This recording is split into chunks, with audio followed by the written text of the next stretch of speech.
तो आप अपनी माँ को लेकर वृद्धाश्रम क्यों लाए हैं? क्यों सेवा नहीं करते अपनी माँ की? पत्नी कहाँ है आपकी? पत्नी मेरे साथ है लेकिन पत्नी के साथ मेरा माँ का 36 का आंकड़ा हो गया है। तो माँ का और पत्नी का 36 आंकड़ा है, तो वृद्धाश्रम में अपनी पत्नी को लेकर आते हैं।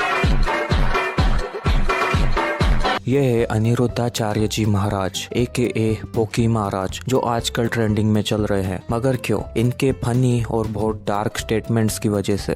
समझो, खोपड़ी लगाना, दिमाग लगाना, मैं क्या बोल रहा हूँ। जो बोलूंगा उसे समझने के लिए भी अक्ल चाहिए। अरे हाँ भाई हाँ। इन्होंने सही कहा, इनकी बातें सुनना हर किसी के बस की बात नहीं। आपको उच्च कोटि की शक्ल, अक्ल और नस्ल चाहिए होगी।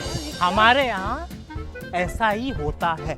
शुद्ध देसी गाय के गोबर से यदि आप स्नान करते हैं, गोबर को शरीर में मलते हैं, ध्यान से सुनिएगा, इन्होंने कहा शुद्ध गाय का गोबर यदि उसको रगड़ते हैं चेहरे पर और उससे स्नान करते हैं तो त्वचा संबंधी जितने रोग हैं वो समाप्त हो जाते हैं। यानी काऊ डंग अगर आप अपनी स्किन पर लगाएंगे तो स्किन के सारे रोग दूर हो जाएंगे।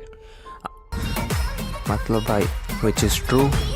अगर आप अपने स्किन पर गाय का गोबर लगाएंगे तो आपके स्किन के प्रॉब्लम्स लगभग ठीक हो सकते हैं। अब आप सोचोगे ये मैं क्या कह रहा हूँ? ये मैं नहीं, United state government official website national library of medicine कह रही है। इनके हिसाब से नीम के पत्ते और गोबर को पुरानी दवाइयों में सोराइसिस, एक्जिमा और रैशेस जैसी स्किन प्रॉब्लम्स के इलाज में यूज किया जाता था। गोबर कुछ बैक्टीरिया और फंगस को मारने में मदद कर सकता है। अब क्या ये ऑर्गेनाइजेशन झूठ बोल रही है? आप इनका तो कहना मानोगे नहीं, पर इनका तो मानोगे। हमारी पौराणिक आयुर्वेदा में गाय को बहुत अहमियत दी गई है, वही ये महाराज बता रहे हैं। पर ये श्रीमान हमेशा कुछ ना कुछ बड़ा चढ़ा कर ही बताते हैं। इनके ऐसे बर्ताव की वजह से जो ये कहते हैं मीम मटेरियल बन जाता है। ये गलत है। एक इंसान की पोकी पर्सनैलिटी की वजह से लोगों को हमारा अपना आयुर्वेदा मजाक लगने लगता है। भाई लोग, आपको मेरी बातों पर विश्वास रखना है तो रखो, नहीं रखना तो मत रखो। पर किसी और की बातों पर बिना फैक्ट्स चेक किए विश्वास मत रखो। रही मेरी बातों की, मैं आपको मिलूंगा अगले वीडियो में किसी और टॉपिक के साथ। रही बाबा जी की बात, तो हम बाबा जी को 100% सही तो नहीं ठहरा सकते।